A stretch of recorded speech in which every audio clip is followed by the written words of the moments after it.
Primero, me gustaría decirles que nos quedan 2 semanas de actividades previos al examen de ERA.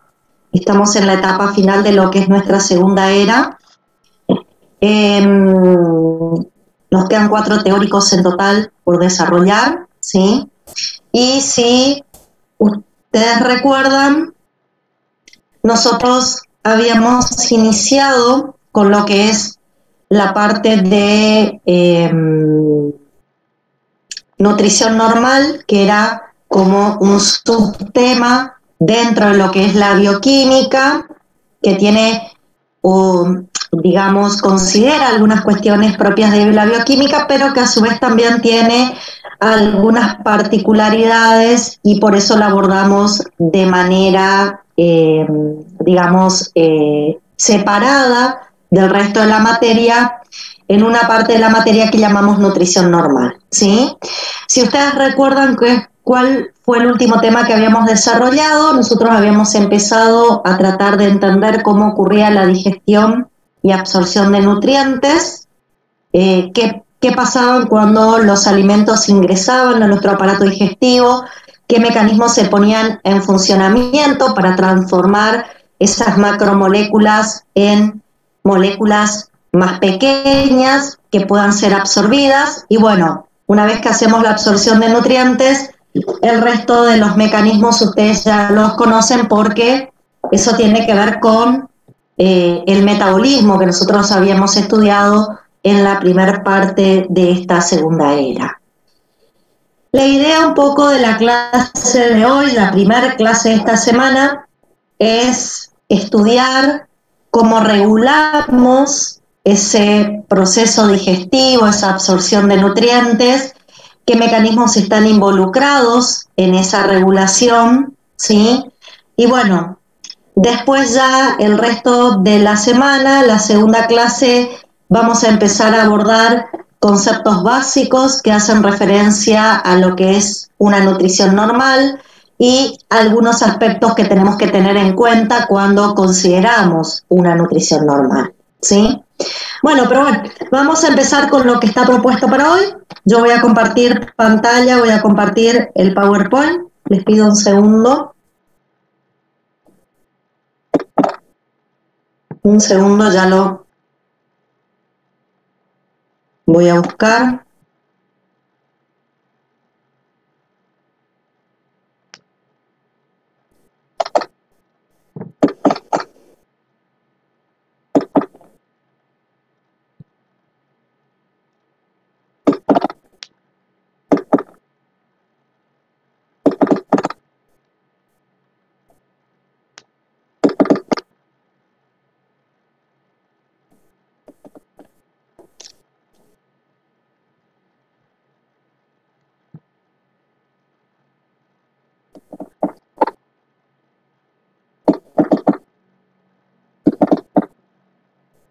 Ya arrancamos, chicos, ya lo encuentro.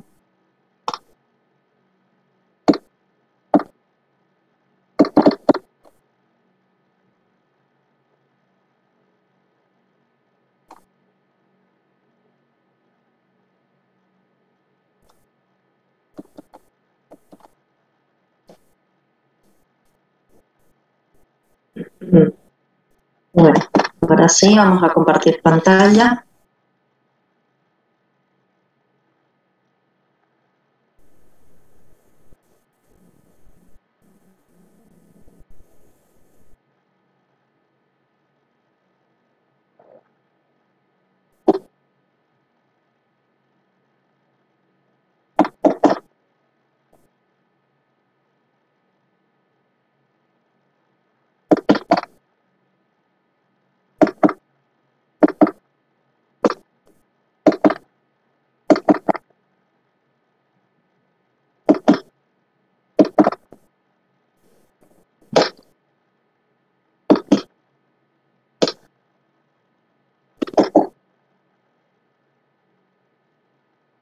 Bueno, ahí lo tenemos. La idea de la clase de hoy es desarrollar un poco la regulación de la digestión y absorción de nutrientes, ¿sí? Para iniciar, vamos a dejar en claro algunos conceptos que tienen que ver con las características que tiene el sistema digestivo. Con respecto al sistema digestivo, podemos decir que es un sistema cuya función fundamental es preparar los alimentos que hemos ingerido con la dieta para después poder incorporarlos al medio interno y de esa manera nutrir a todas las células. Y esa preparación de los alimentos implica hacer una digestión, hacer una transformación de los alimentos y generar moléculas que sean absorbibles para que después puedan ser utilizadas nutritivamente por nuestras células. Podemos hablar de generar monosacáridos, de generar aminoácidos libres, ¿sí?, que una vez internalizados puedan ser utilizados nutritivamente por las células. Bueno, otro aspecto importante que tenemos con respecto al sistema digestivo es que en su proceso, en su funcionamiento, involucra 4 aspectos. Por un lado, tenemos la motilidad que necesitamos justamente para que los alimentos vayan siendo transportados de un órgano a otro del aparato digestivo y en cada órgano resulten o reciban el procesamiento necesario. Necesitamos la secreción. Esta secreción involucra más que nada a la liberación de sustancias por parte de glándulas accesorias que están asociadas al aparato digestivo, sustancias que son fundamentales para llevar adelante la función del aparato gastrointestinal. Bueno, ahí aparece la digestión, que justamente tiene que ver con transformar las macromoléculas en moléculas absorbibles, y finalmente la absorción, que no es más que un mecanismo que está asociado con la incorporación de nutrientes desde la luz del aparato digestivo hacia el interior de nuestro organismo, ¿sí?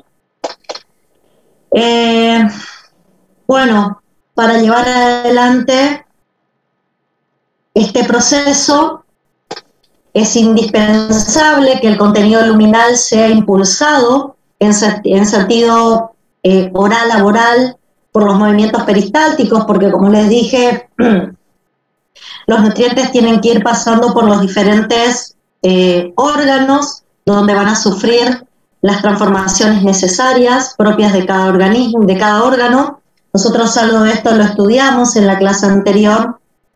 Después tenemos que tener en cuenta que para que ese desplazamiento de los nutrientes se realice adecuadamente, los alimentos tienen que estar adecuadamente emulsionados, porque si nos ponemos a pensar, en general, los alimentos que ingresan por la dieta tienen normalmente un bajo contenido acuoso, ¿sí?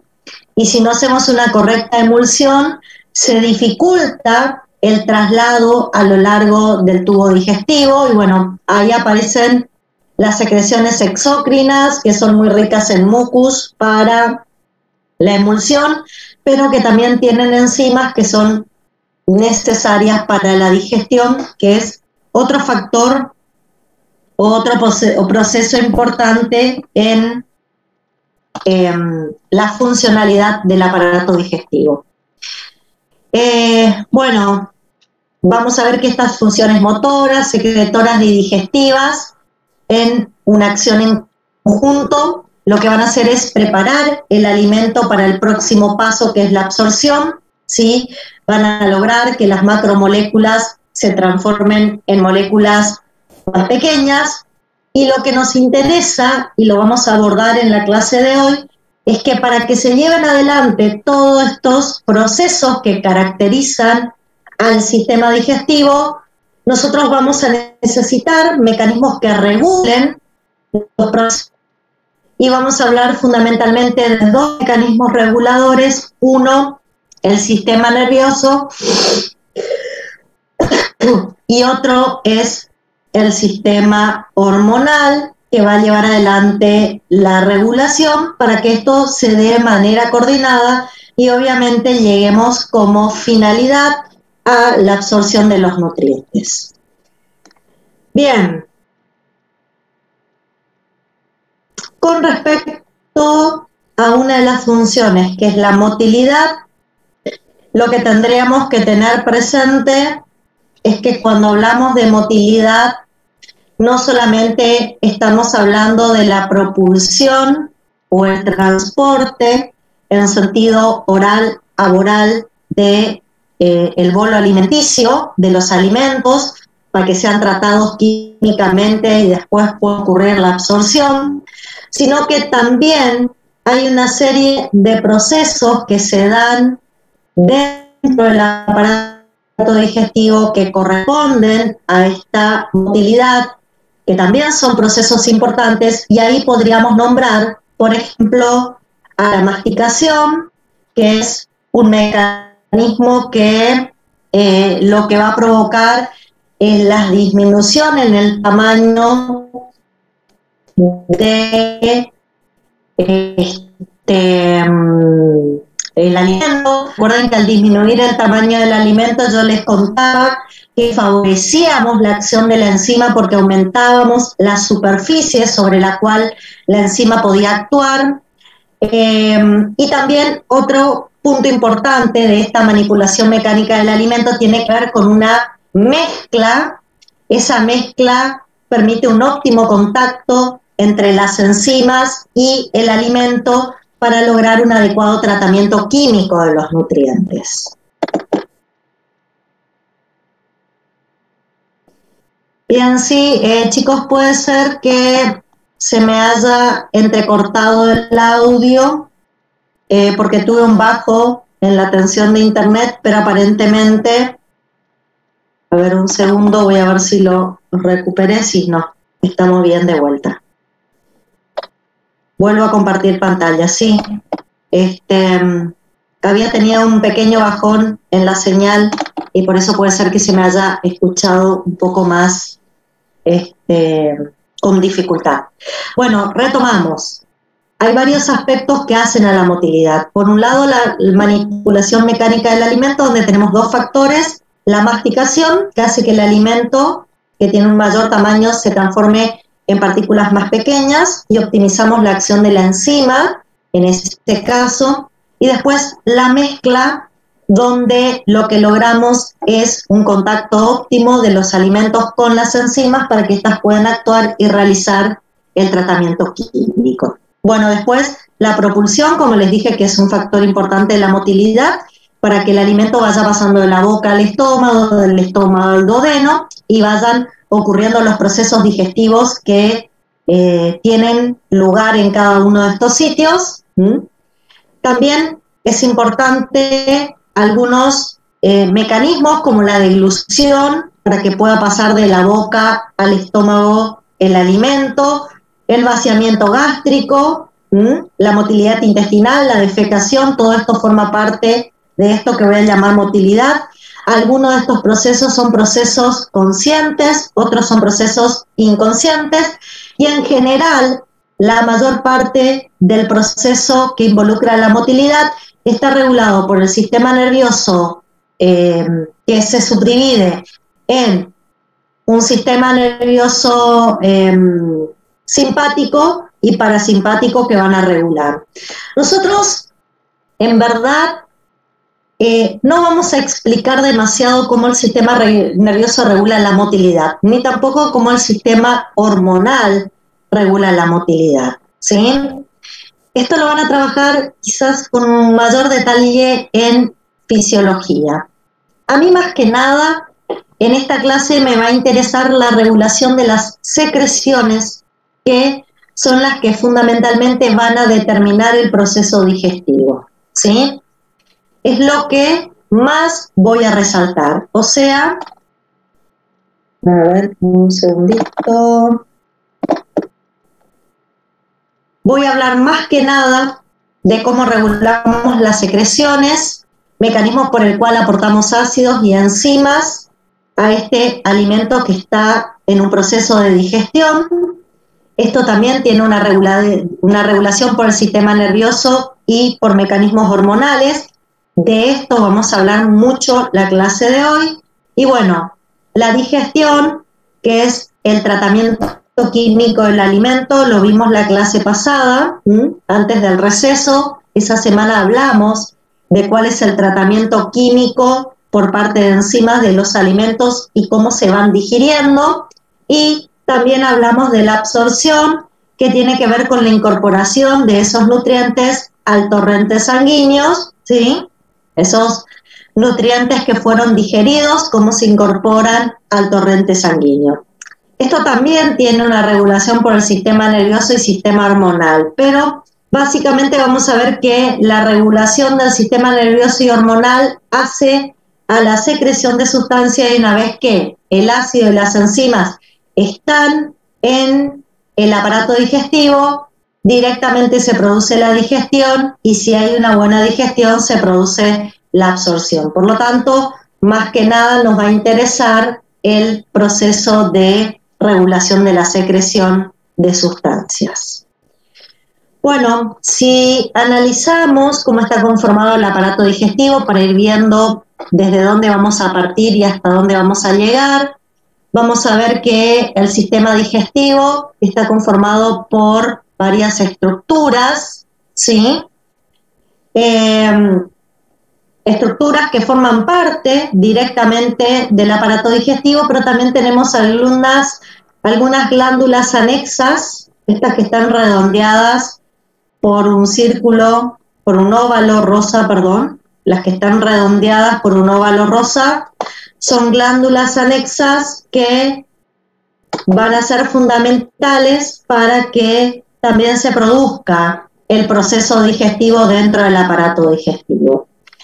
A nosotros nos va a interesar lo que ocurre en la boca, lo que ocurre en estómago, lo que ocurre en duodeno.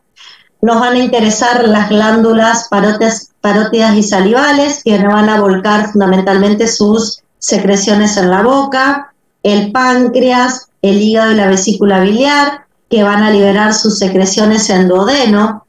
Y no vamos a hacer tanta referencia de las funciones del esófago y del intestino grueso, ya que no van a tener demasiada importancia en lo que significa la digestión de alimentos. Con respecto a los mecanismos que controlan las funciones del aparato digestivo, vamos a ver que tenemos un control nervioso extrínseco del sistema gastrointestinal y un control nervioso que vamos a denominar intrínseco.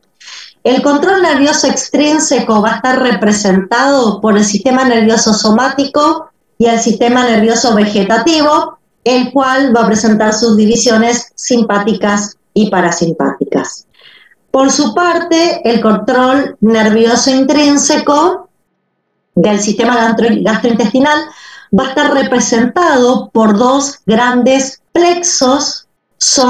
Estos plexos son una serie de neuronas que están interconectadas a lo largo de la pared del aparato digestivo.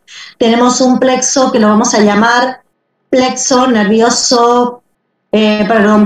submucoso o de Meissner, y el plexo mientérico o de Auerbach. Son dos agrupaciones de neuronas que van a constituir al sistema nervioso entérico, y son agrupaciones de neuronas que están a lo largo de la pared del aparato digestivo en determinadas regiones y que van a también generar un control de lo que es las funciones de nuestro aparato digestivo. Además de este control nervioso extrínseco y este control nervioso intrínseco, nosotros en las paredes del aparato digestivo, a nivel del epitelio gastrointestinal o fundamentalmente en la pared intestinal, vamos a encontrar una serie de terminaciones sensitivas. Esas terminaciones sensitivas se pueden activar por distensión, y en este caso voy a hablar de mecanorreceptores. Esas terminaciones sensitivas se pueden activar por irritación o presencia de sustancias químicas, y en ese caso voy a hablar de quimiorreceptores.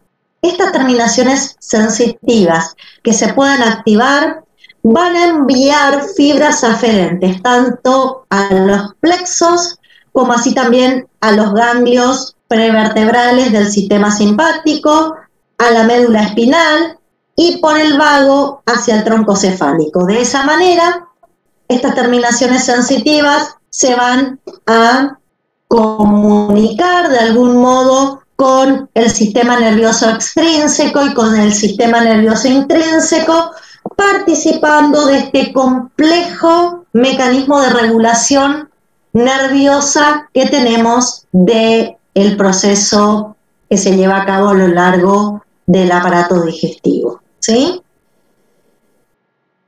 En el caso del sistema nervioso extrínseco, tenemos dos, y sobre todo en el caso del sistema nervioso vegetativo, encontramos a nivel del aparato digestivo nervios parasimpáticos y nervios simpáticos que van a inervar al aparato digestivo. Cuando se activan los nervios parasimpáticos de este sistema nervioso extrínseco, ¿sí?, se va a liberar como principal neurotransmisor la acetilcolina, y la función fundamental de la acetilcolina va a ser aumentar la secreción de glándulas exócrinas, producir la contracción de la musculatura externa longitudinal y relajar esfínteres. Según esto, podemos ver que la activación del sistema parasimpático a nivel del aparato gastrointestinal lo que nos va a provocar fundamentalmente es favorecer el proceso digestivo, ¿sí? Porque si ustedes se ponen a pensar, si yo favorezco la secreción de las glándulas, las enzimas que participan del proceso digestivo van a poder tomar contacto con los alimentos, la relajación de esfínteres va a permitir que haya un transporte de, por ejemplo, el estómago al duodeno de los nutrientes que están siendo digeridos, ¿sí? Sin embargo, si activamos el nervio simpático, el neurotransmisor que va a representar a los nervios simpáticos va a ser la noradrenalina, y los efectos biológicos que va a producir la noradrenalina a nivel del aparato gastrointestinal es contracción de la musculatura externa circular, relajación de la musculatura externa longitudinal, vasoconstricción que se va a traducir en una disminución de la secreción de glándulas y aumento del tono muscular en los esfínteres. Si nos ponemos a pensar en el contexto de lo que significa el proceso digestivo, indudablemente los nervios simpáticos van a producir una inhibición de los metabolismos que están involucrados en la digestión. Pero bueno, esto también forma parte de, porque indudablemente cuando yo me pongo en posingesta, quiero que el proceso digestivo se lleve adelante, pero una vez que la posingesta finaliza, indudablemente vamos a querer que todo el aparato digestivo vuelva a un estado inicial o un estado de ayuno, y para eso también necesitamos una regulación. Con respecto a la inervación extrínseca somática, a nivel del aparato digestivo hay una escasa inervación. Generalmente su funcionamiento está controlado en forma refleja y voluntaria, Y vamos a encontrar inervaciones en la boca, en la faringe, en el esófago superior, en el esfínter anal externo, y no es la regulación nerviosa, no es la regulación nerviosa extrínseca más importante dentro de lo que hace al proceso digestivo. Con respecto a la regulación nerviosa intrínseca, dijimos que teníamos un sistema nervioso entérico que va a llevar adelante la función nerviosa intrínseca. Este sistema nervioso entérico lo vamos a encontrar desde el esófago hasta el ano. Ahí vamos a encontrar a dos plexos mucosos que yo les dije que son capas de neuronas que van a estar conectadas entre sí. Uno de esos plexos se va a denominar plexo mientérico. El plexo mientérico o de Auerbach lo vamos a encontrar a nivel de la capa muscular externa. Va a estar de alguna manera limitado entre la capa de músculo liso circular y la capa de músculo liso longitudinal. Ahí en la parte intermedia vamos a encontrar, como dije, una serie de neuronas interconectadas entre sí que van a generar una regulación. ¿Y qué van a regular fundamentalmente las neuronas de este plexo mientérico? Fundamentalmente van a regular los movimientos gastrointestinales. Y esto tiene mucho que ver con la posición de este plexo. ¿Por qué?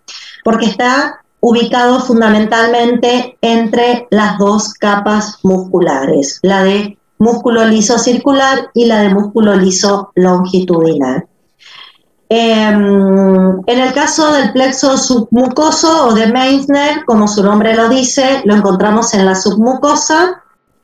Va a estar relacionado con el control de la secreción de glándulas y del flujo sanguíneo local, o sea, va a ser el sistema nervioso intrínseco que va a estimular la liberación de secreciones por parte de las glándulas que están asociados al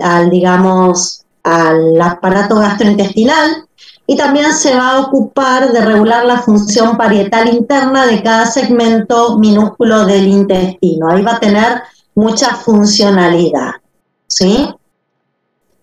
Estos plexos, como dije, van a tener comunicaciones entre ellos y con el sistema nervioso extrínseco también van a presentar comunicaciones.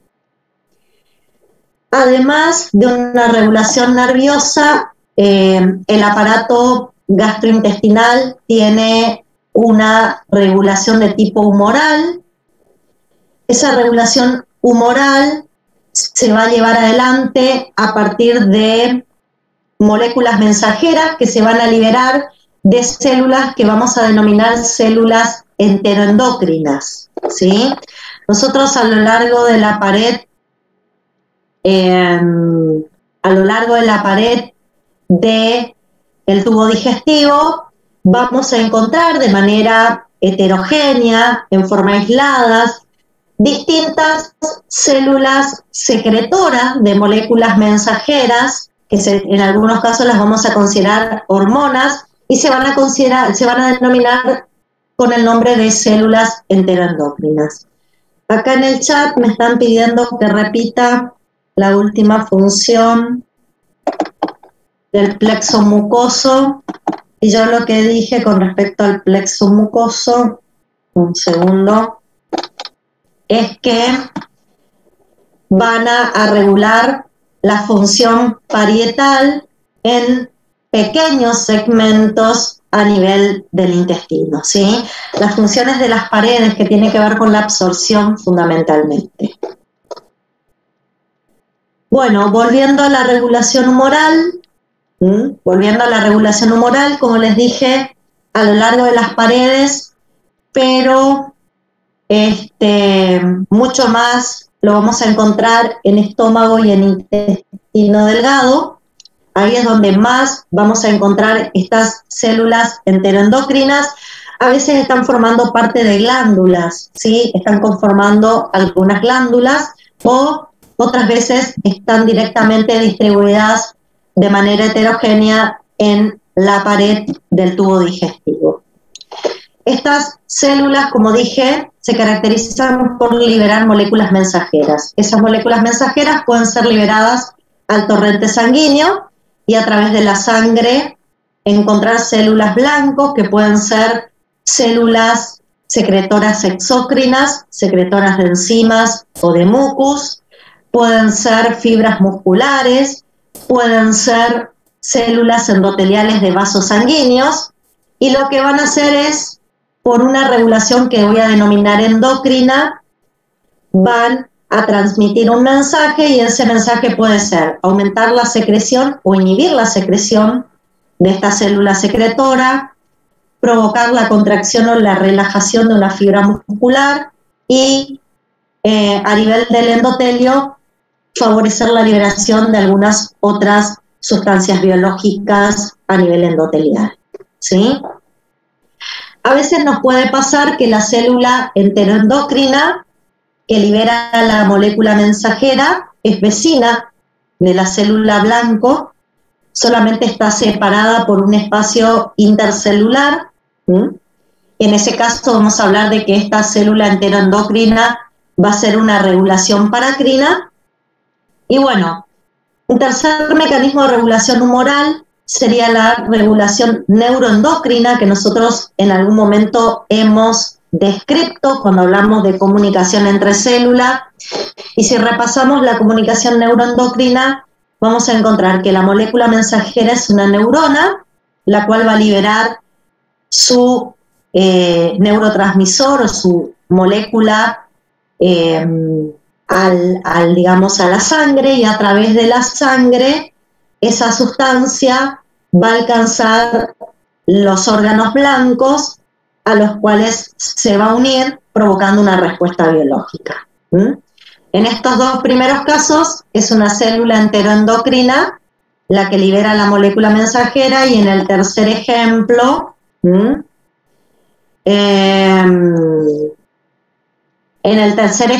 son neuronas de, digamos, de una inervación que puede ser tanto una inervación extrínseca o intrínseca que libere la molécula mensajera y esta por sangre regule a diferentes células, ¿sí? Acá Ángel me pregunta si en las criptas del Lieberkühn son reguladas de manera parácrina. Lo que pasa es que las criptas del Lieberkühn no tienen secreciones importantes para el proceso digestivo. Vamos a ver una regulación parácrina en las glándulas gástricas, donde ahí sí podemos evidenciar una regulación parácrina. En las criptas del Lieberkühn no tenemos una liberación muy importante de sustancias reguladoras para hablar de regulación parácrina, ¿sí? Bueno, ahora igual vamos a ir viendo ejemplos de cada uno de ellos. Bueno, dijimos, el proceso que se lleva adelante en el aparato digestivo es un proceso que se regula de manera nerviosa y de manera hormonal. Los mecanismos nerviosos que tenemos para regular la función del aparato digestivo puede ser a través de un mecanismo nervioso extrínseco, ahí tenemos el sistema nervioso vegetativo y el somático, o puede ser por el sistema nervioso intrínseco, donde ahí aparece el sistema nervioso entérico regulando las funciones del aparato digestivo. Y finalmente aparecen sustancias mensajeras que pueden hacer una regulación de tipo hormonal. Como dije, yo no voy a explicar demasiado, eso lo vamos a dejar para fisiología, la regulación de la motilidad, porque eso es un capítulo aparte. Yo más que nada voy a explicar cómo ocurre la regulación de las secreciones, que son las que fundamentalmente a mí me van a permitir hacer la digestión y si hago una correcta digestión, me van a permitir hacer la absorción de los nutrientes. ¿Está?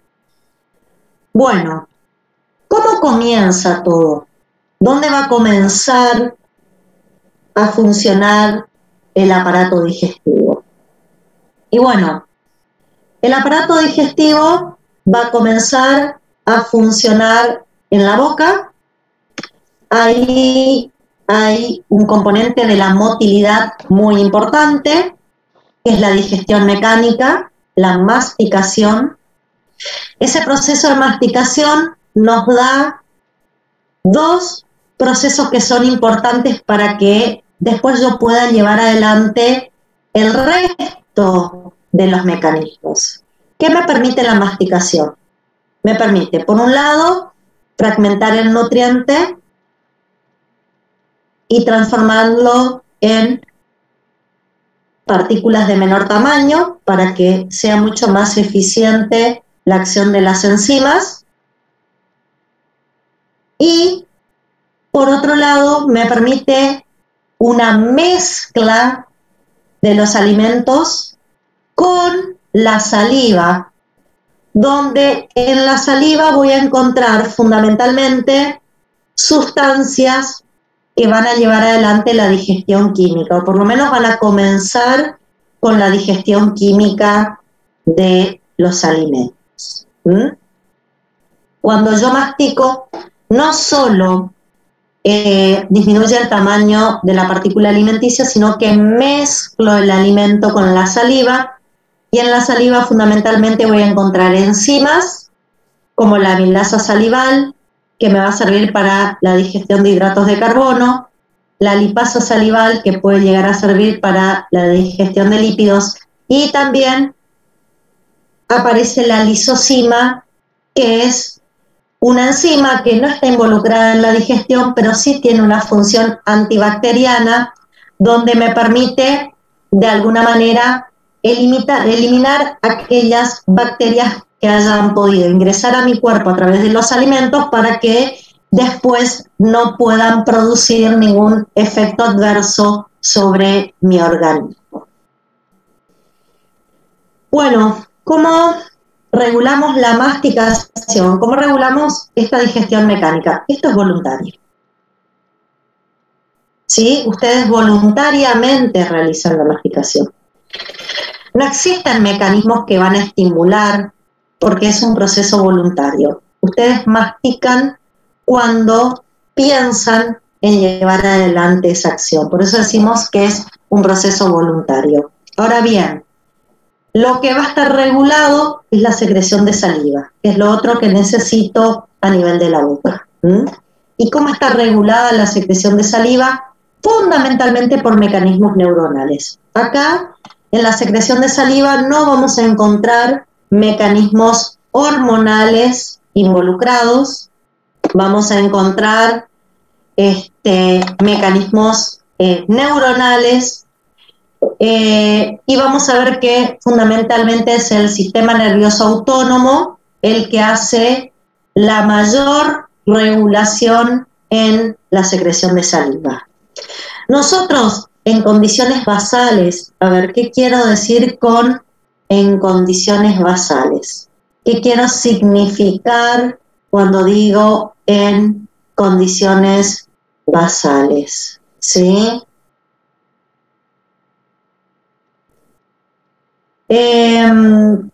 Cuando estamos en ayuno, eso sería una condición basal, cuando no estoy llevando adelante un proceso digestivo. En esa condición,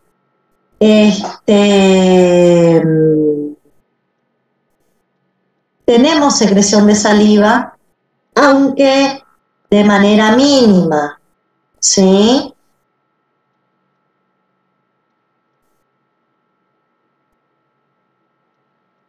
Hay más o menos una secreción de 0,5 mililitros por minuto de saliva. Pero cuando nos ponemos en un estado de posingesta, y ya vamos a ver en qué condiciones fundamentalmente, la secreción de saliva aumenta porque aumenta la estimulación del sistema nervioso autónomo. ¿sí? Las glándulas submandibulares son las que secretan la mayor cantidad de saliva, un 60%, y las parótidas solamente un 25%. Y cuando hablo de una regulación por el sistema nervioso autónomo, voy a decir que fundamentalmente es el sistema parasimpático el mayormente involucrado en la secreción de saliva. Por lo tanto, lo que vamos a decir es que es la acetilcolina, el neurotransmisor que fundamentalmente me va a estimular a nivel de la boca la secreción de la saliva. Un segundo. Vamos a pasar a la siguiente imagen.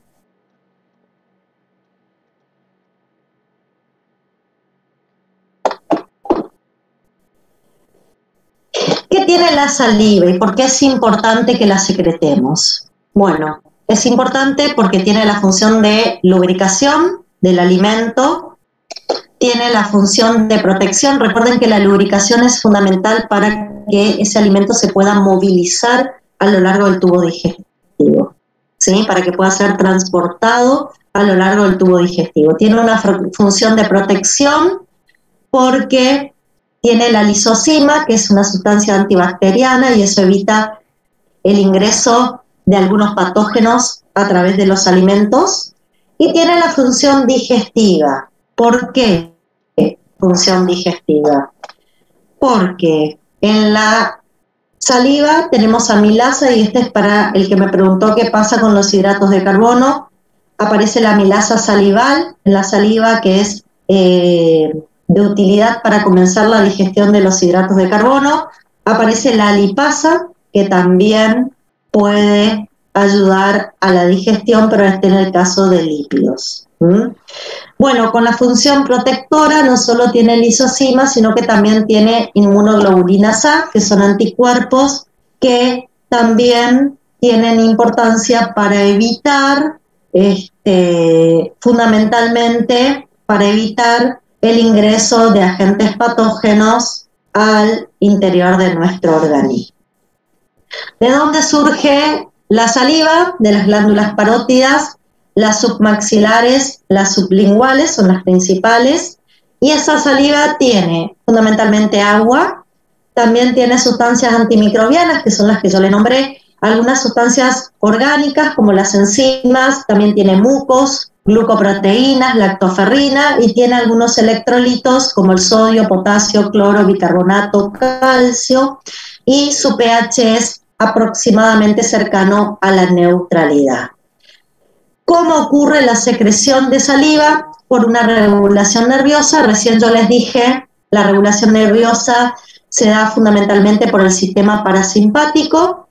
Este sistema parasimpático va a recibir estímulos de terminaciones sensitivas que tenemos en la boca. En la boca tenemos mecanorreceptores, son receptores que se estimulan cuando se produce la distensión de la pared de una cavidad, en este caso de la boca. Cuando nosotros distendemos las paredes de la boca durante el proceso de masticación, vamos a activar mecanorreceptores, y ustedes me van a decir, usted está hablando, yo estoy hablando, estoy distendiendo las paredes de la boca, estoy salivando mucho más que si no estuviera distendiendo las paredes de la boca. ¿Por qué? Porque a pesar de que no estoy haciendo un proceso digestivo, no estoy en un estado postprandial, estoy activando mecanorreceptores. Fíjense que cuando ustedes hablan de manera continua, ¿qué les pasa en la boca? Empieza a haber una mayor cantidad de saliva a nivel de la boca, justamente por la activación de mecanorreceptores. Yo distiendo las paredes de la boca, los mecanorreceptores envían una señal al sistema nervioso central, y desde ahí viene una estimulación por parte de los ganglios parasimpáticos. Estos ganglios parasimpáticos van a estimular a los vasos sanguíneos que están asociados a las glándulas a nivel de la boca, van a estimular a las células acinares que están a nivel de la boca, que son las responsables de la liberación de sustancias orgánicas fundamentalmente, y van a estimular a las células ductuales que están en esas glándulas y que fundamentalmente hacen la secreción hidroelectrolítica. ¿Sí? Bueno, también se van a activar quimiorreceptores. ¿Cuándo se activan quimiorreceptores y por qué se activan? Son terminaciones sensitivas que se activan cuando siento el olor de la comida. También la visualización de la comida puede activar quimiorreceptores. La presencia, sentir el gusto del alimento en la boca, sobre todo si son alimentos con alto sabor, por ejemplo, muy intensos como limón, vinagre. Fíjense que ahí tenemos una mayor salivación. Cuanto más intenso es el sabor del alimento, más es la activación de quimiorreceptores. Estos también, ¿qué hacen? Generan un comportamiento reflejo, activan al sistema nervioso central y desde allá viene una respuesta a través de los ganglios parasimpáticos y se libera acetilcolina a nivel de estas glándulas. ¿Qué provoca la liberación de acetilcolina en estas glándulas? La secreción de saliva con todos sus componentes que ustedes observan acá. Acá van a ver que también se activan estas células mioepiteliales que ayudan a la contracción para la expulsión de la saliva hacia el exterior de las glándulas, ¿sí?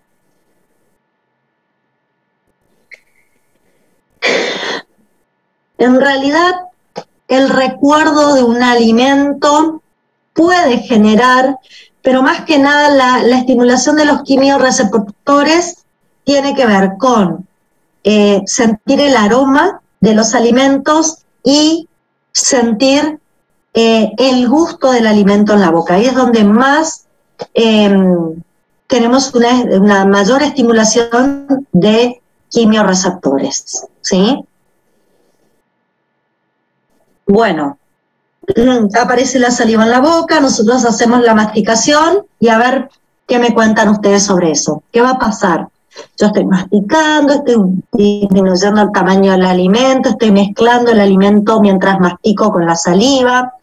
Los hidratos de carbono van a empezar a tomar contacto con la amilasa salival. Esta va a poder empezar a actuar.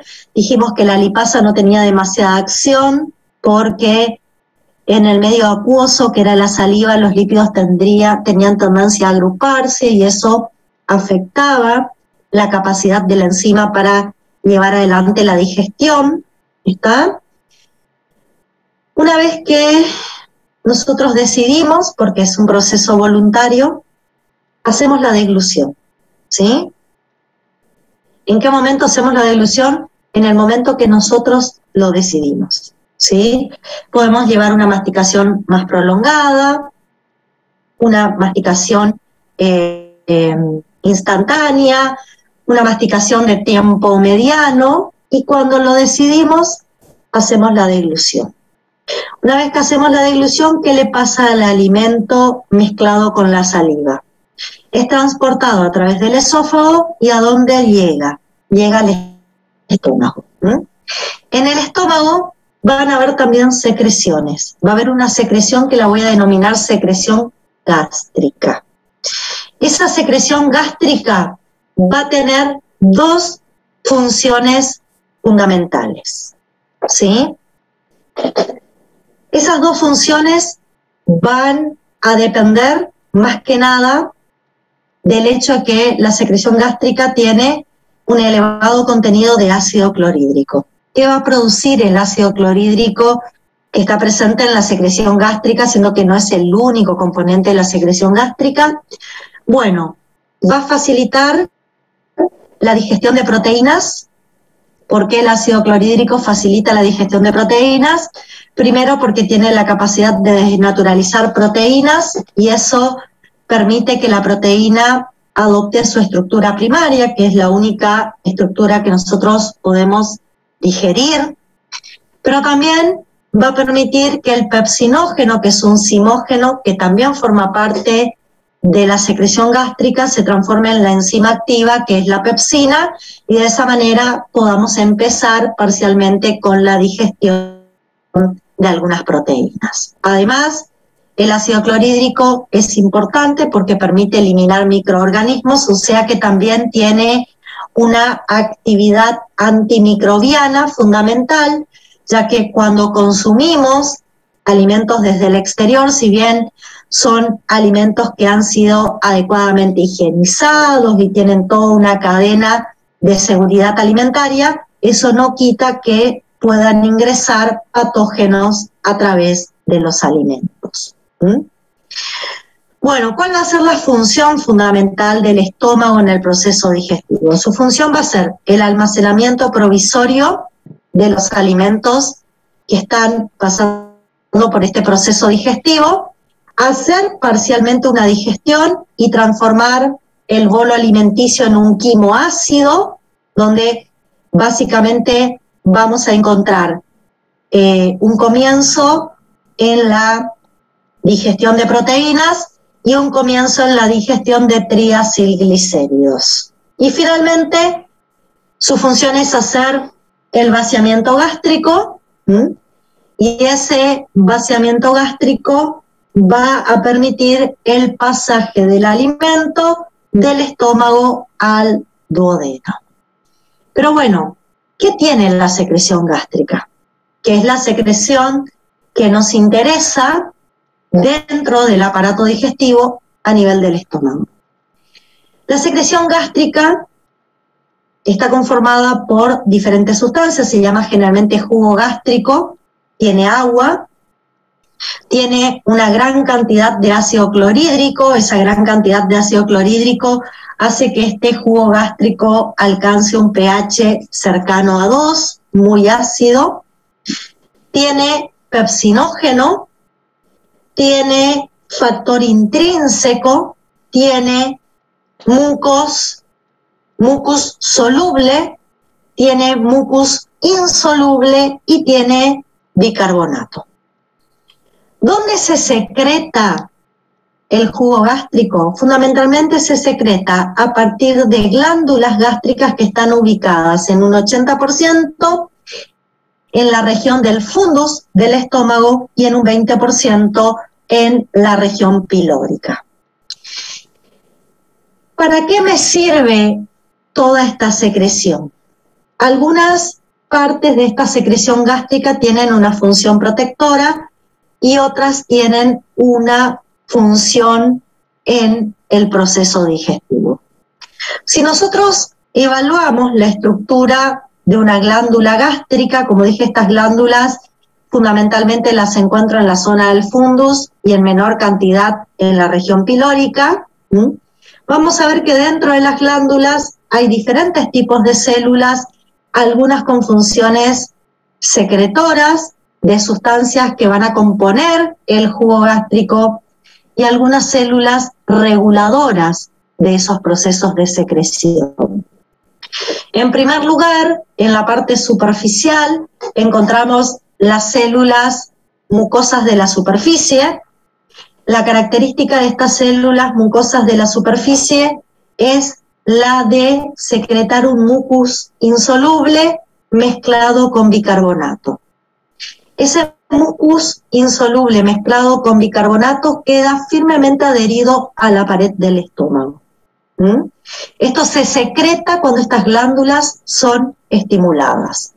¿Para qué me sirve este mucus insoluble embebido en bicarbonato? Para proteger la pared del estómago del ácido clorhídrico que también se libera por esta secreción gástrica. Si el ácido clorhídrico permanece en esta región de mucus insoluble, el ácido clorhídrico se combina con bicarbonato, se transforma en agua y dióxido de carbono y no daña a la célula, ¿sí?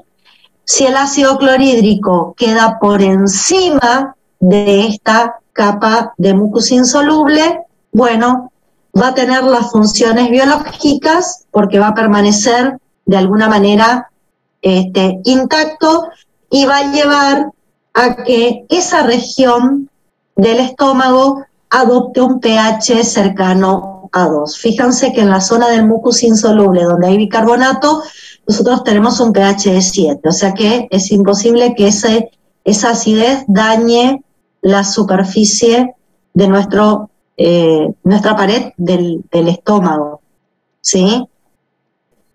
El ácido clorhídrico, generando un pH de 2, queda por encima de ese mucus insoluble y de esa manera es imposible que tengamos un daño químico por el ácido clorhídrico.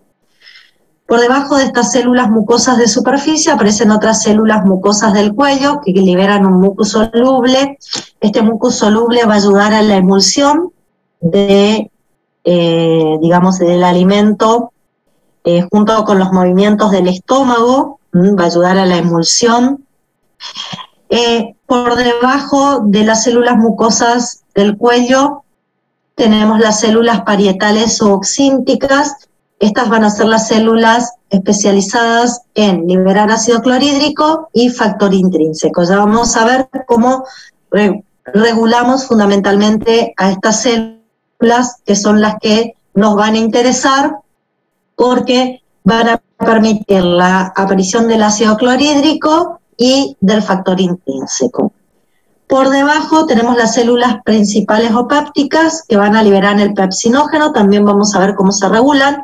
Y en el fondo de la glándula aparecen células enteroendocrinas que van a liberar sustancias que no van a formar parte de la secreción gástrica, sino que van a ser sustancias que van a regular a las células de esta glándula de la mucosa gástrica. Vamos a encontrar células enteroendocrinas que liberan gastrina, células enteroendocrinas que liberan somatostatina y células enteroendocrinas que liberan histamina. Estas tres sustancias van a regular fundamentalmente a las células parietales o oxínticas, ¿sí? Bueno, ¿qué es lo importante que tenemos que tener presente en las células parietales para entender en qué momento se va a liberar ácido clorhídrico y en qué momento no? Si bien el mecanismo involucrado en la secreción de ácido clorhídrico ustedes lo van a ver en fisiología, a mí lo que me interesa que sepan es que normalmente las células parietales normalmente tienen en su citoplasma vesículas citoplasmáticas, como pueden ver acá en esta imagen, y esas vesículas citoplasmáticas tienen secuestradas a una proteína contratransportadora, que es la proteína contratransportadora protones potasio. Esta proteína forma parte de un transporte activo, de un contratransporte activo, porque se realiza con gasto de ATP, y es una proteína que permite la salida de protones hacia la luz del canalículo de la célula parietal, o sea, permite la salida de protones hacia el lado apical de la célula parietal, para que esos protones se combinen con cloruros y por un enlace iónico, por una atracción electrostática, terminen formando el ácido clorhídrico. Esta liberación de protones hacia la luz canalicular se realiza por un contratransporte con potasio. Esta proteína que lleva adelante este proceso en etapa de ayuno son proteínas que están secuestradas en vesículas citoplasmáticas. Cuando se estimula en estado postprandial al proceso digestivo, se estimula la secreción gástrica, las células parietales van a trasladar esas vesículas y van a ubicar a este contratransportador protones potasio en la luz apical de la célula parietal y en ese momento el contratransporte se puede verificar. O sea, para que exista secreción de ácido clorhídrico, yo necesito que esta proteína transportadora, que normalmente está en una vesícula citoplasmática, sea transportada hasta la luz apical y se exponga en ese sitio, y en ese caso se permite el transporte de los protones. ¿Cómo logramos la exposición de esas vesículas? Algo parecido, si se acuerdan, a la que nosotros habíamos visto como la expresión del GLUT4 en los tejidos insulino dependientes. Bueno, acá es la expresión del contratransportador protones potasio en la luz apical de la célula parietal. ¿Cómo ocurre esto?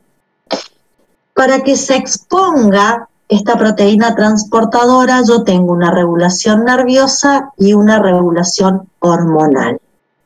Y esa regulación nerviosa y esa regulación hormonal comienza desde el momento en que yo tengo la visión del alimento, empiezo a sentir el alimento con el olfato o empiezo a masticar el alimento en la boca. Desde ese preciso momento ya comienza esta regulación. Vamos a ver que la estimulación gástrica, la estimulación para que este transportador se exponga acá en la luz apical, tiene una fase cefálica, que es cuando el alimento está en la boca o lo estoy visualizando, una fase gástrica. Estas dos fases van a favorecer la expresión de ese transportador en la membrana apical de la célula parietal, y después en una fase intestinal vamos a hacer que ese transportador deje de estar expresado y vuelva a ubicarse en vesículas citoplasmáticas. O sea, cuando yo tengo el alimento en la boca o el alimento llega al estómago, yo voy a favorecer la secreción de ácido clorhídrico. Cuando el alimento llegue a intestino, la secreción de ácido clorhídrico se va a inactivar. Y eso tiene que ver con la expresión de ese transportador que les acabo de mencionar en la luz apical de la célula parietal. Pero bueno, ¿qué elementos están involucrados en la expresión de ese transportador y en favorecer la formación de ácido clorhídrico? Primero tenemos una regulación hormonal, donde el sistema parasimpático, por fibras postganglionares, directamente tiene receptores muscarínicos de acetilcolina sobre la célula parietal, y cuando la acetilcolina se une a estos receptores muscarínicos, que son metabolotrópicos 7-TMS asociados a GQ, va a aumentar el inositol trifosfato dentro de la célula parietal. Esto va a favorecer la movilización de calcio, y la movilización de calcio va a ayudar a la expresión de las vesículas que contienen a la proteína que permite el transporte de protones a través de la luz apical. Pero no solamente va a ser eso el sistema nervioso extrínseco. El sistema nervioso extrínseco también va a regular dos tipos de células enteroendocrinas. Son células enteroendocrinas que están en la propia glándula gástrica. Acá están las células enteroendocrinas, acá en la parte inferior de la glándula gástrica están las células enteroendocrinas que van a ser reguladas por el sistema nervioso extrínseco, también por fibras postganglionales parasimpáticas. La acetilcolina va a estimular directamente a las células G, que son liberadoras de gastrina, y a células de tipo enterocromafines, que son liberadoras de histamina. Esta gastrina, una vez liberada, estimulada por la acetilcolina, tiene dos acciones. Puede actuar directamente sobre la célula parietal, también por receptores que van a favorecer la movilización de las vesículas con el transportador protones potasio, o van a estimular a las células de tipo enterocromafines para que aumente la liberación de histamina. Por su parte, la histamina va a tener receptores, en la célula parietal va a tener receptores histaminérgicos de tipo H2 y esos receptores histaminérgicos, ¿sí? Van a ser 7-TMS asociados a GS. El aumento del AMP cíclico también va a favorecer el aumento de calcio y la expresión de las proteínas transportadoras de potasio protones en la luz apical de la célula parietal, ¿sí?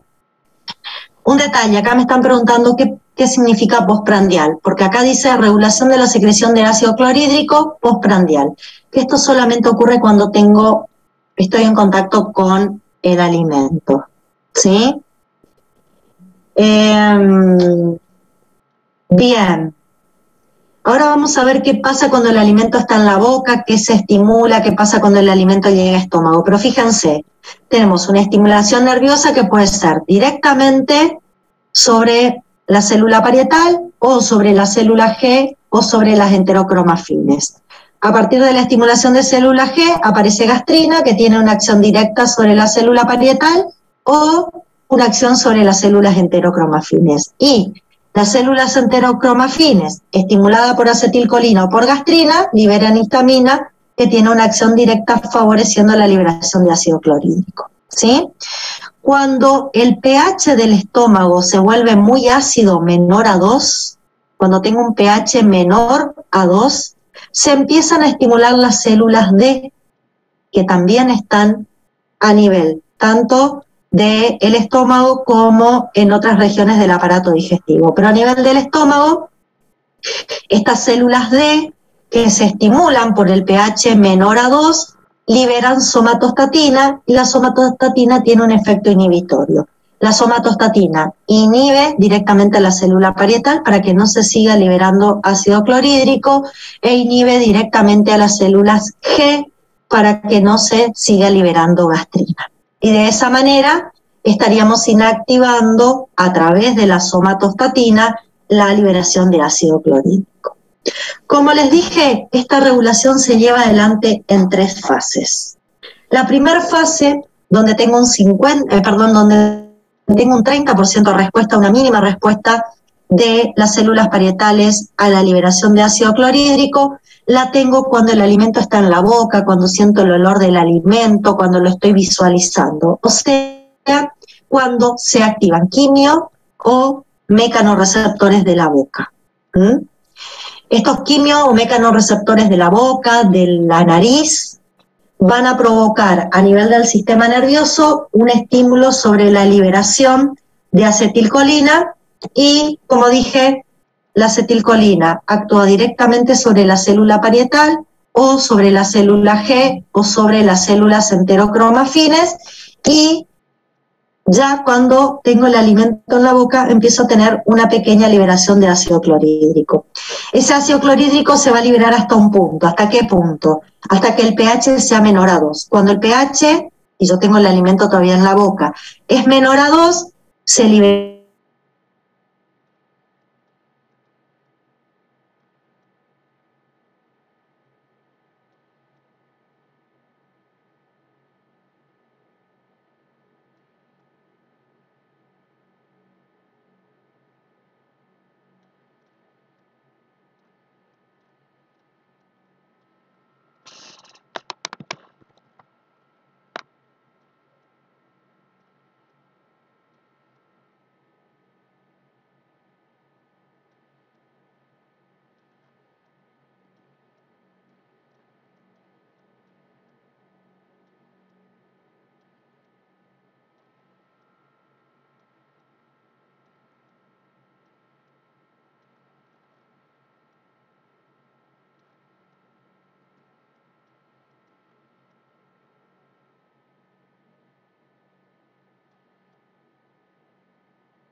Hola chicos, volví, tuve un pequeño corte de luz, por eso desaparecí.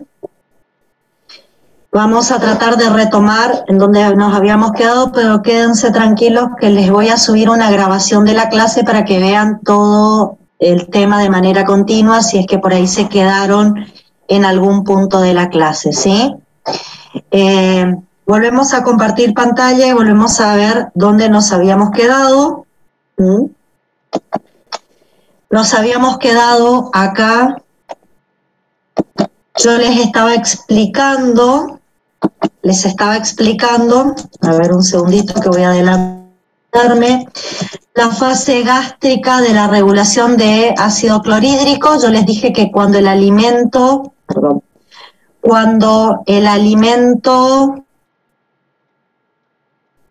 llegaba al estómago, había empezado con esa explicación, les dije que llegaba el alimento con saliva, eso hacía que la acidez dentro del estómago disminuyera un poco, pase de un pH de 1 o 2 a un pH de 4 o 5. En ese punto la somatostatina deja de ser liberada, porque recuerden que la somatostatina yo les dije que se liberaba cuando el pH se hacía muy ácido, entonces deja de hacer su efecto la somatostatina y se activan mecanorreceptores por la distensión del estómago. Los mecanorreceptores hacen reflejos vagales largos, se libera acetilcolina, se empieza a liberar acetilcolina sobre las células G, se empieza a liberar acetilcolina sobre las células enterocromafines, directamente también se empieza a liberar acetilcolina sobre las células parietales, porque estos mecanorreceptores van a estimular al sistema nervioso parasimpático. Bueno, se libera gastrina, que antes estaba inhibida por la somatostatina. Además, la presencia de algunos aminoácidos, porque piensan que por la presencia de ácido clorhídrico parte del pepsinógeno se transforma en pepsina y podemos empezar parcialmente con la digestión de proteínas, empiezan a aparecer aminoácidos libres. También se pueden formar algunos péptidos más pequeños por la acción de la pepsina. Por ahí la presencia de cafeína, dependiendo qué es lo que nosotros ingerimos con la dieta. Todos estos elementos nos van a activar quimioreceptores, ¿sí?, que van a activar directamente las células G. Esos quimioreceptores directamente van a tener conectividad con las células G y las van a activar. También tenemos que tener en cuenta que se tiene que liberar pepsinógeno. La liberación del pepsinógeno por las células principales de la glándula, si se acuerdan acá la glándula, teníamos las células principales o pépticas que liberaban pepsinógeno.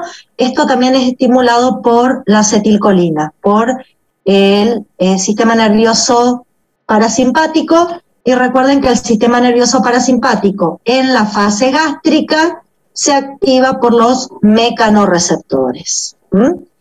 Estos dos mecanismos van a hacer que se libere ácido clorhídrico. Ahora bien, cuando el alimento llega al duodeno, el quimoácido llega al duodeno, lo que yo necesito es que se deje de liberar ácido clorhídrico. Por lo tanto, la fase intestinal va a ser una fase que en vez de estimular la liberación de ácido clorhídrico, la va a inhibir, ¿sí? Los mecanorreceptores que se van a activar por la distensión de la pared del duodeno, por la llegada del quimoácido, va a estimular fundamentalmente al sistema simpático. Recuerden que el sistema simpático era fundamentalmente inhibitorio. Inhibe la liberación de gastrina e inhibe la contracción del músculo del estómago y del intestino. También se activan quimioreceptores. ¿Cómo se van a activar los quimioreceptores? Por la disminución del pH. Recuerden que va a llegar el quimoácido al duodeno y eso va a generar inicialmente un pH muy ácido.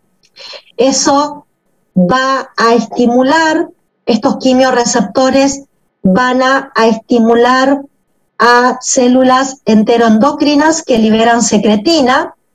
se va a empezar a liberar secretina desde el intestino. La secretina va a inhibir a las células parietales, va a estimular la liberación de bicarbonato desde el páncreas y va a inhibir el vaciamiento gástrico. ¿Para qué? Para cambiar el pH a nivel duodenal y para evitar que siga llegando ácido clorhídrico desde el estómago.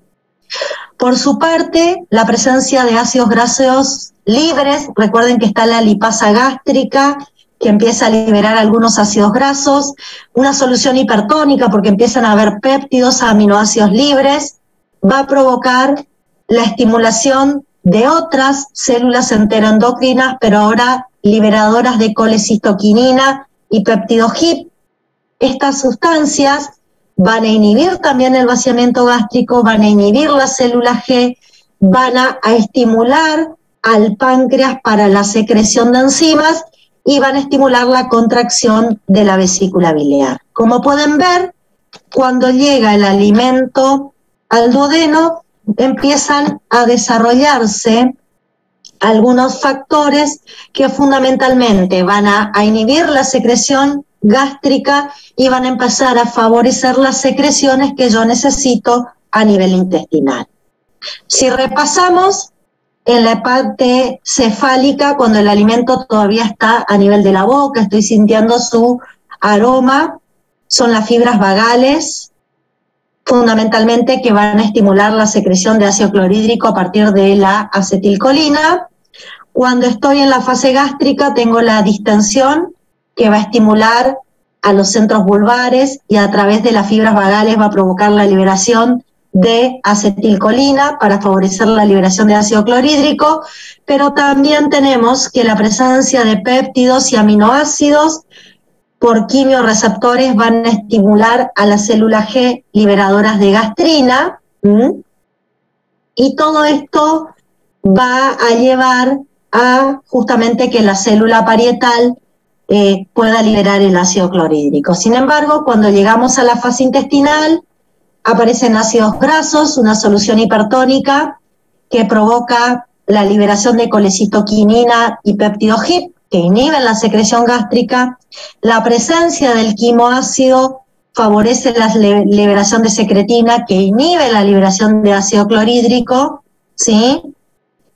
Todo eso, y ahí empiezan a favorecerse los procesos que son propios a nivel intestinal. Recuerden que a nivel intestinal ahora voy a necesitar la secreción pancreática y la secreción biliar. Quiero que la secreción gástrica finalice, acá les explico cómo lo realizamos. Además, recuerden que está por acá, los mecanorreceptores van a estimular el sistema simpático y el sistema simpático va a ser una acción inhibitoria.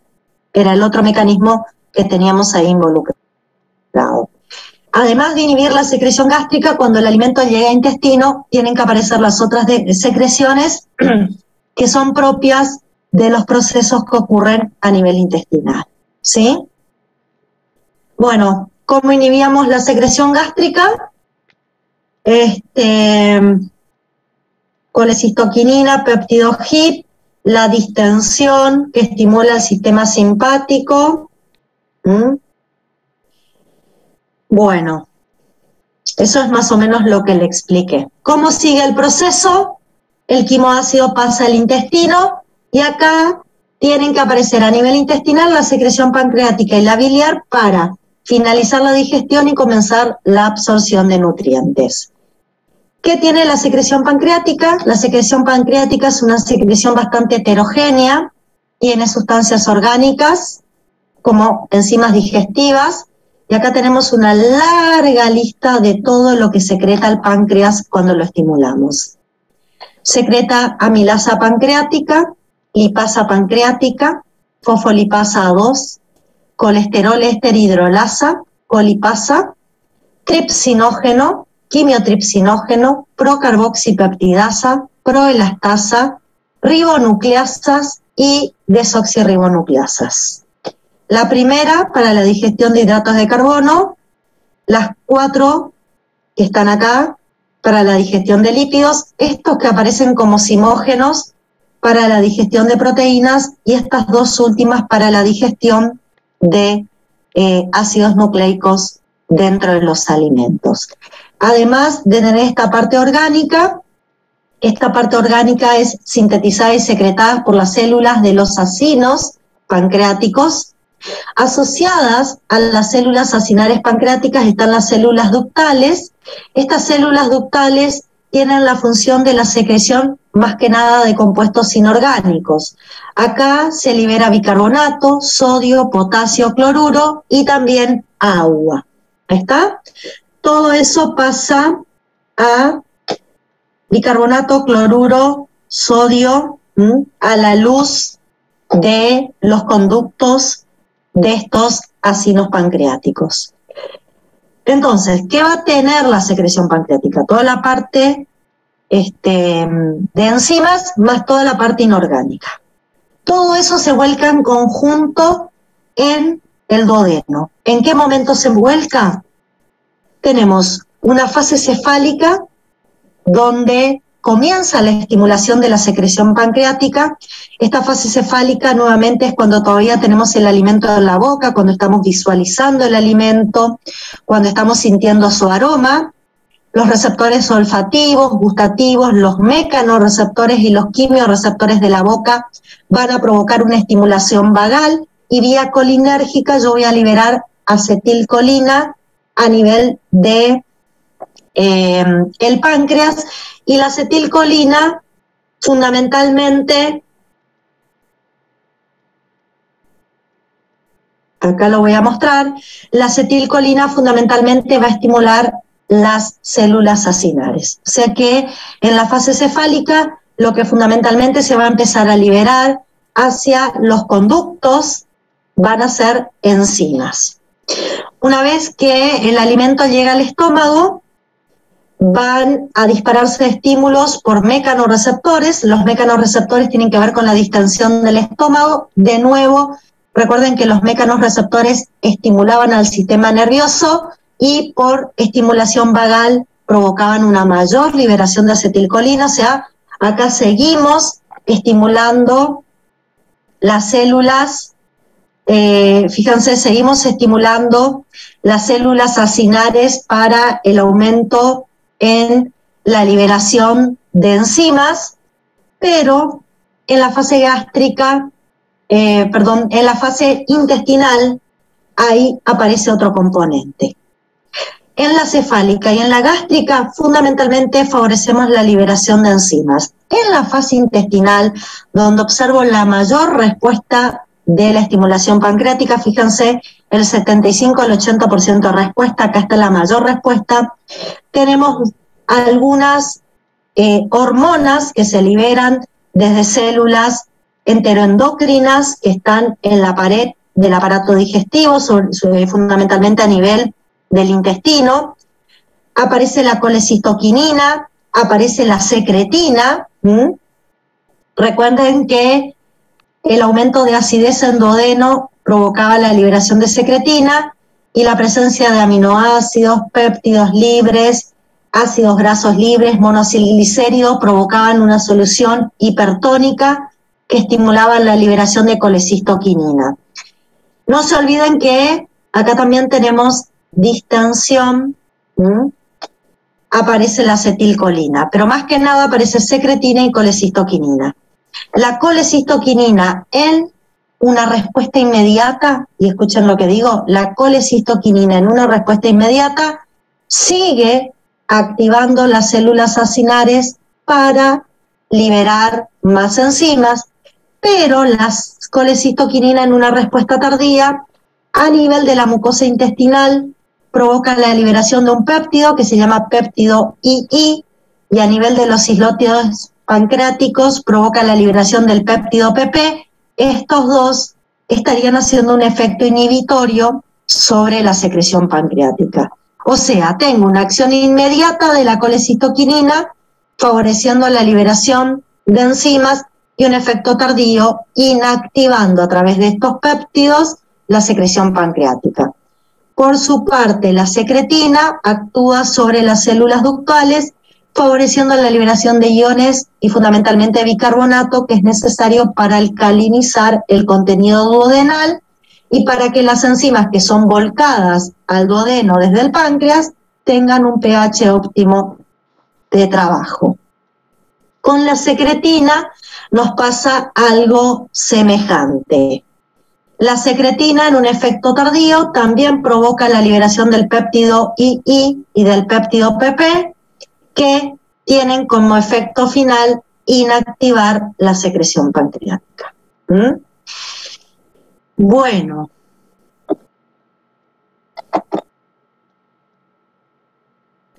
El efecto, acá me están preguntando, el efecto inmediato de secretina es activar la secreción de células ductuales y la parte inorgánica de la secreción pancreática. El efecto inmediato de la colecitoquinina es estimular las células acinares para liberar enzimas. El efecto tardío de ambas es provocar la liberación desde la mucosa intestinal del péptido II y provocar la liberación del islote pancreático del péptido PP. Ambos van a hacer un efecto inhibitorio sobre la inhibición, sobre la secreción pancreática, ¿sí? La somatostatina acá también empieza a liberarse por el aumento de la acidez en duodeno, que tiene un efecto tardío, inactivando también la liberación pancreática. De esa manera nosotros secretamos el contenido del páncreas y inmediatamente eso se vuelve a inactivar. ¿Cómo hacemos la secreción de la parte de biliar?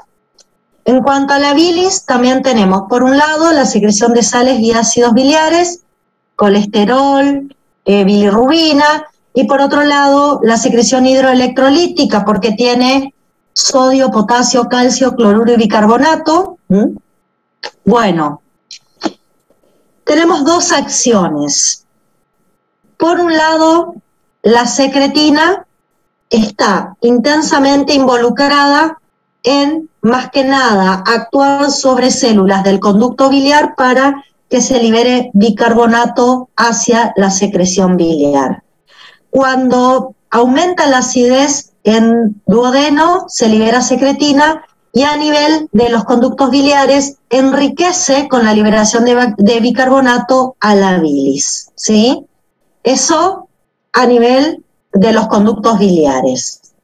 Por su parte, la colecistoquinina, que aparecía cuando en duodeno se liberaban ácidos grasos, monocilglicéridos, aminoácidos y péptidos, la colecistoquinina tiene dos efectos. Un efecto colerético, donde el efecto colerético tiene que ver con la formación de nueva bilis para que aumente la producción de bilis desde el hígado, y tiene un efecto colagogo.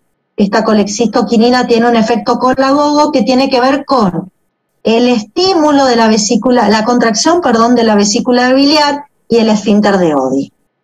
Por el efecto colerético favorece la formación de bilis, más que nada de la liberación de sales y ácidos biliares hacia los canalículos biliares. Por el efecto colagogo contrae la vesícula biliar para eliminar bilis hacia el colédoco y relaja el esfínter de Oddi para permitir que la bilis llegue al duodeno, ¿sí? También tenemos una regulación en la fase cefálica y gástrica por las fibras vagales. Cuando yo veo el alimento, cuando el alimento llega a estómago, se libera acetilcolina. La acetilcolina tiene un pequeño efecto colagogo, estimulando la liberación de bilis hacia el colédoco, pero no tiene la acción sobre la relajación del esfínter de Oddi. Por lo tanto, la bilis va a llegar al duodeno, pero no va a poder ser volcada va a llegar al colédoco, pero no va a poder internalizarse en el duodeno hasta que no relajemos el esfínter de Oddi. Para eso necesitamos la fase la fase intestinal, porque necesitamos la presencia de colecistoquinina. Si bien ya empieza a ser liberada la bilis hacia el colédoco, para alcanzar el duodeno necesito la colecistoquinina que ayuda con la relajación del esfínter de Golgi. También tenemos una reacción donde los ácidos biliares que sufren la reabsorción enterohepática hacían un efecto inhibitorio de la formación de bilis. Así como la colecistoquinina estimula la formación de bilis, la reabsorción enterohepática de sales biliares, como ustedes ya saben, inhibe la formación de bilis. Acá hay un interjuego entre estos dos mecanismos. ¿Está? Bueno, ¿para qué necesitábamos la bilis a nivel del duodeno? ¿Cuál era la función de la bilis? Tenía una función emulsionante porque permitía emulsionar las grasas y disolver los ácidos grasos y ayudar a la absorción de lípidos. Neutraliza la acidez a nivel intestinal porque tiene mucho bicarbonato. Recuerden que la secretina enriquece la bilis porque hace que las células del conducto biliar liberen bicarbonato hacia la bilis, y tiene un mecanismo de excreción porque recuerden que a través de la bilis nosotros liberábamos colesterol, fosfolípidos de nuestro organismo y también algunos fármacos y toxinas que sacábamos hacia el intestino y que después no van a ser absorbidos y finalmente terminaban siendo excretados por la materia fecal, ¿sí? Entonces, fíjense, acá en la regulación de la secreción biliar, la fase cefálica y gástrica, fundamentalmente la colecistoquinina por fibras vagálicas con un efecto colagogo, y en la fase intestinal, la colecistoquinina con un efecto colerético y colagogo, y la secretina con un efecto colerético, pero fundamentalmente enriqueciendo de bicarbonato a la secreción biliar, ¿sí? Bueno, chicos, esto es lo que tenía para contarles. Disculpen la interrupción que tuvimos hoy, así que igual no se preocupen, les voy a subir una grabación que esté más continua, así si les quedó algo en el tintero, ustedes lo pueden ver en esa grabación. Me gustaría saber si por ahí tienen alguna pregunta para hacer, algo que quieran ver. Fíjense, yo fundamentalmente, ¿sobre qué regulación hice hincapié? Sobre la regulación de las secreciones. ¿Por qué? La motilidad la voy a dejar de lado, no me importa cómo se regula la motilidad. Eso lo van a ver en fisiología. Me interesa cómo regulamos las secreciones. Glándulas salivales, secreción gástrica, pancreática y biliar. ¿Por qué me interesa? Porque si yo secreto enzimas y sustancias inorgánicas al aparato digestivo, yo puedo hacer digestión, y si hago digestión, yo puedo hacer absorción. ¿Considero que la motilidad es fundamental? Sí, porque si no el alimento no va de un lado a otro en el aparato digestivo y yo no puedo hacer la digestión. Pero vamos a dejar, porque es un capítulo aparte, la regulación de la motilidad para que lo vean en fisiología. Me interesa fundamentalmente la regulación neuronal y endocrina de la digestión. Glándulas salivales, glándulas gástricas, páncreas y la secreción biliar. ¿Está? Bueno, chicos, decía que si por ahí alguien quería hacer alguna pregunta, ¿no? Bueno, nos vemos la próxima, chicos, ¿sí? La próxima empezamos a trabajar con conceptos básicos sobre la nutrición. Así que, si no hay preguntas, los espero la próxima clase. Muchas gracias, hasta luego.